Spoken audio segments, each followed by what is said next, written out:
Greetings HCT fans. Alright, so this video is basically on how to use the PolySimult button. Okay, so you should have an application. If you don't have the application, get the application, but it's basically PolySimult, and if you can get it, get the PolySimult 2. That's what we're going to be focusing on here. Alright, but you should be able to get either one, but definitely look for PolySimult. You probably even find it online and download it into your either your 83 or 84. Okay, so first of all, let's do an example and see how it's used. If I give you guys x squared plus 6x plus 5, so we're going to do an easy one, though you can do it could be cubed to the 4th to the 5th. It can be anything, which is nice. But x squared plus 6x to the 5th equals 0, and I want to solve for that. Well, you know you can factor, and you can do x and x, so x plus 5, x plus 1.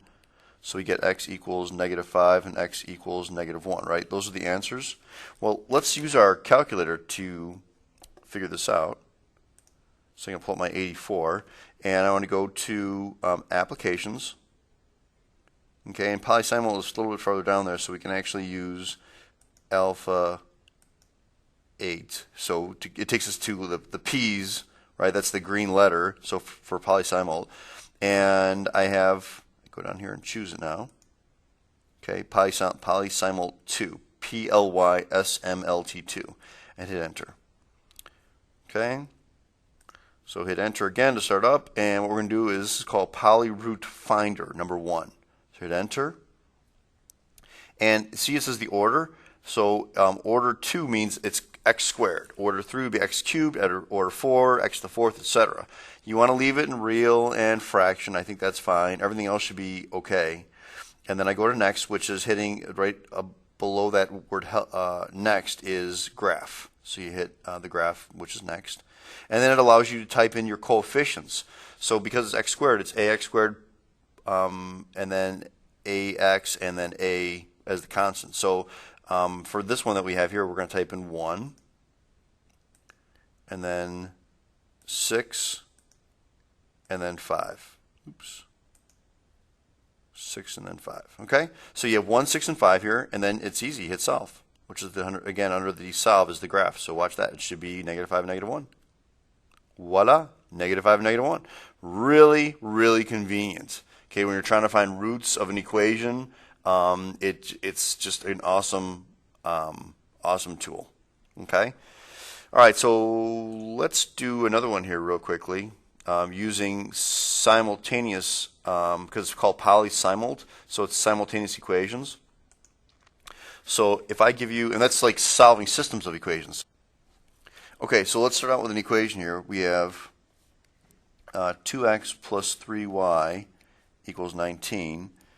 And -3x minus y is equal to -11.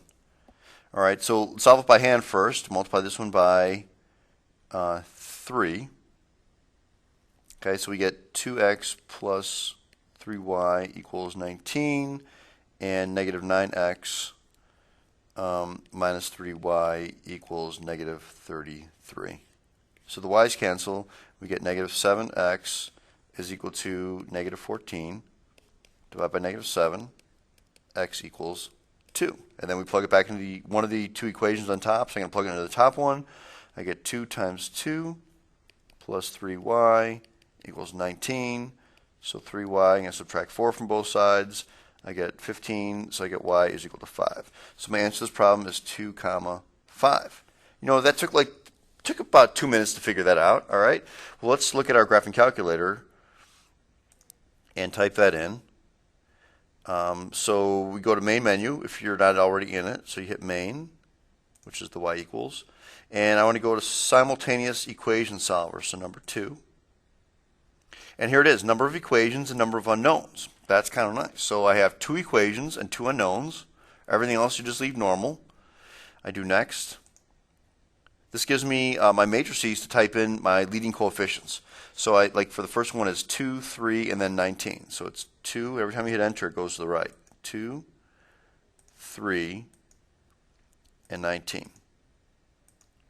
Okay, the next one is going to be -3, -1, and negative 11. Okay? And then you hit solve. And it should give us 2, 5. Oh yeah, there it is, 2, 5. Okay, x1 of course being like I typed in as x and y, so that's like x and y is 2 is x, y is 5. All right, so that's it. That's just a really, really great way to solve systems. Maybe you can do it by hand faster, but if you have a 3x3, okay, that's much more complicated, and you definitely want to use your graphing calculator to figure that out. All right, that's it, ACT fans. Adios. Goodbye.